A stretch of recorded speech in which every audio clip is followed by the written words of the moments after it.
मुझे आइडिया नहीं है अभी कि मुझे कितना मतलब मुझे खुद कितना बुरा लग रहा है। मैं बहुत इमोशनल हूँ इन पेड़ों को ऐसे कटते हुए देख के। किसी को भी मतलब थोड़ा सा भी ऐसा नहीं हो रहा है सरकार को कि मतलब कैसे वो इतने सारे पेड़ काटने का बोल सकते हैं। सर शायद उन्हें इतना दुख नहीं हो रहा होगा जितना शायद अभी हमें हो रहा है इन पेड़ पौधों को कटते हुए देख के।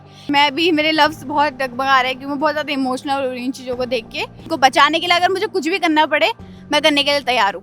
पर्यावरण के लिए लोक गायक नरेंद्र सिंह नेगी ने अनेकों गीत लिखे हैं और कटे हुए पेड़ों को देखकर वो गीत मुझे याद भी आ रहे हैं। उसमें से एक गीत के बोल हैं, डाल यूं ना काटा दिदों, डाल यूं ना काटा, डाली कटली तो माटी बगली, पूड़ी पुंगड़ी ना टुपरी बचली। कुछ यही हाल यहाँ नजर आता है। बरसात का मौसम है और पेड़ काटे जा रहे हैं।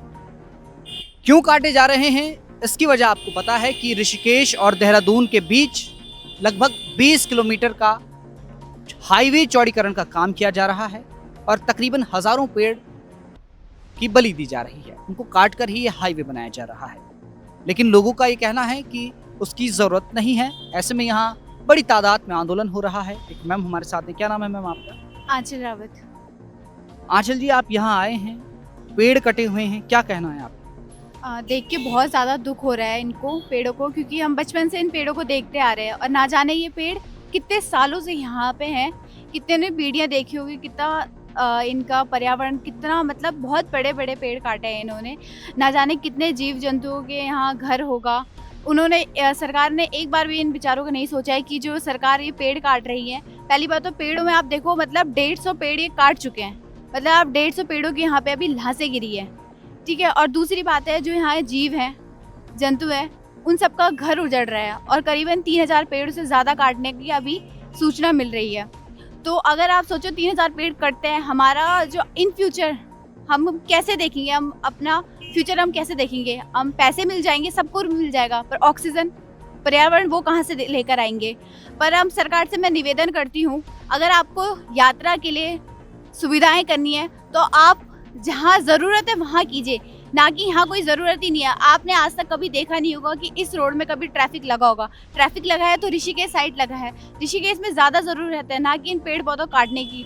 और जहाँ तक कि रोड चौड़ी करने की बात है, यहाँ पे काफ़ी जगह थी जहाँ तक रोड चौड़ी हो सकती थी। इन पेड़ों काटने की ज़रूरत ही नहीं थी। और अभी की जो प्रोटेस्ट हो रहा है इसमें भी बहुत बहुत कम लोग आ रखे हैं। मुझे समझ नहीं आ रहा है ऋषिकेश और देहरादून में कि जितने यहाँ पे प्रोटेस्ट के लोग आए हैं सिर्फ उतने को ऑक्सीजन की ज़रूरत है, कि ये पेड़ पौधे उन लोगों के लिए नहीं है जो सिर्फ घर में बैठ रखे हैं।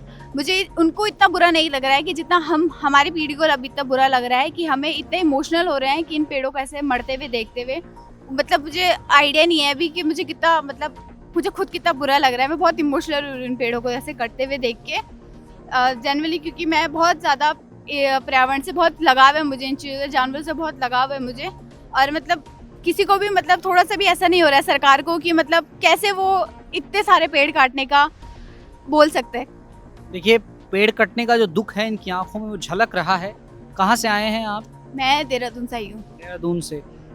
आपके जैसे और युवा मुझे यहाँ नजर नहीं आए, क्या वजह लगती है आप? सर शायद उन्हें इतना दुख नहीं हो रहा होगा जितना शायद अभी हमें हो रहा है इन पेड़ पौधों को कटते हुए देख के।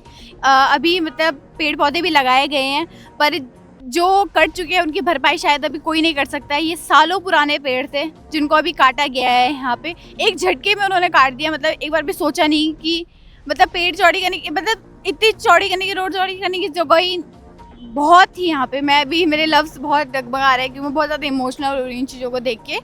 मैंने भी जब ये कल परसों ये चीज़ सुनी, एक टाइम ये पहले भी हो रहा था, और जितना मुझे पता है एक बार सरकार ने ये ठान लिया है कि वो ये पेड़ पौधे काटेंगे, तो ऑब्वियस सी बात है, जितना मुझे भी लगता है कि अभी रुक जाएंगे, फिर अगले साल वो फिर 150-300 पेड़ काट देंगे। तो अगर ये चीज़ बंद हो रही है तो मैं चाहती हूँ कि ये पूरी तरीके से बंद हो, कि ये पेड़ पौधे यहाँ पे ना कटे। अगर आपको डेवलपमेंट करना है तो आप अच्छी जगह करिए जहाँ गड्ढे हैं। आप लोग क्योंकि ट्रैवल नहीं करते हो ना, शायद आप लोगों को पता नहीं है रास्तों में कहाँ गड्ढे हैं कहाँ नहीं है, इसलिए आप लोग पेड़ पौधे दिख रहे हैं तो आप वो काट रहे हो जिनकी ज़रूरत ही नहीं है। गौरा देवी का नाम सुना होगा आपने, चिपको आंदोलन उन्होंने किया था। क्या इस तरह का आंदोलन आप लोग करने को तैयार हैं अगर ये पेड़ कटते रहें तो? हाँ सर, अगर मैं मानूँ गौरा देवी जैसी महिला, अगर वो भी एक महिला थी अपने टाइम पे, उन्होंने अगर पेड़ बचाने के लिए अपना योगदान इतना दिया है, मुझे लगता है अगर मुझे ये मौका मिले तो मैं भी पूरा पूरा योगदान देने के मैं अगर आंदोलन में बैठना भी पड़े तो मैं बैठने के लिए तैयार हूँ इन पेड़ों के लिए, इनको बचाने के लिए अगर मुझे कुछ भी करना पड़े मैं करने के लिए तैयार हूँ। कितने दिनों से आ रहे हैं आप यहाँ? सर मुझे वैसे मेरे को आज ही टाइम मिला क्योंकि मैं पढ़ने वाली बच्ची हूँ, फैमिली से बिना बताए मैं यहाँ आई हूँ इतने दूर, क्योंकि मेरी फैमिली अलाउ नहीं करेगी ऐसे जाने के लिए, बट मैं घर वालों को बिना बताए यहाँ आई हूँ क्योंकि पहले भी मैंने जब ये सुना था तो मैं यहाँ नहीं रहती थी, कहीं गाँव रहती थी, तो उस टाइम मैं आ नहीं पाई थी। तो अभी जितना मुझे मौका मिलता है और जितना मुझे टाइम लगेगा, और ऑब्वियस सी बात है अगर मैं आज आई हूँ तो अगली बार मैं आप लोगों को यहीं मिलूंगी। अच्छा, आप उत्तराखंड से ही हैं? कौन सा गांव है आपका? हमारा रुद्रप्रयाग। तो आपको गढ़वाली तो आती होगी, आपने नेगी जी के गीत भी सुने होंगे जो उन्होंने हाँ पर्यावरण के लिए गाए हैं। हाँ जी। देखिए, ये घर से बिना बताए यहाँ आए हैं, हालांकि अब उन्हें पता चल जाएगा क्योंकि उन तक शायद ये वीडियो पहुँच जाए। हम ये चाहते हैं कि ये वीडियो प्रशासन तक, सरकार तक पहुँचे, उनके कानों तक ये आवाज़ जाए। जैसा कि इन लोगों का कहना है कि यहाँ हाईवे चौड़ीकरण करने की ज़रूरत नहीं थी, क्योंकि हम पिछले 3 घंटे से यहाँ मौजूद हैं, यहाँ आंदोलन हो रहा है, इसके बावजूद भी यहाँ जाम जैसी स्थिति पैदा नहीं हो रही।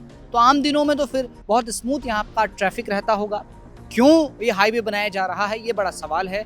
और अगर बनाना भी है तो अगर देखें सड़क के किनारे बहुत जगह है, पेड़ों को बिना काटे वो काम हो सकता है, लेकिन पेड़ काटे जा रहे हैं, पेड़ कट रहे हैं, लोगों को बुरा लग रहा है, जैसे कि उनकी आंखों से भी आपको पता चल जाएगा कितना उन्होंने महसूस किया है। ये देखिए, ऐसे अगर इस पेड़ को हम ऐसे देखें तो ऐसे नज़र आता है कि कोई लाश पड़ी हो, और ये आज ये कल के लगाए हुए पेड़ नहीं हैं, ये बरसों पुराने, दशकों पुराने पेड़ हैं, जिन्हें शायद बड़ा होने में कितना वक्त लगा होगा, लेकिन कटने में शायद 5 मिनट। और पेड़ कटने के बाद जो वन्य जीवन, जीने वाले जानवर जंगलों में रहते हैं, ये भी सड़कों में आएंगे, सड़कों में आएंगे।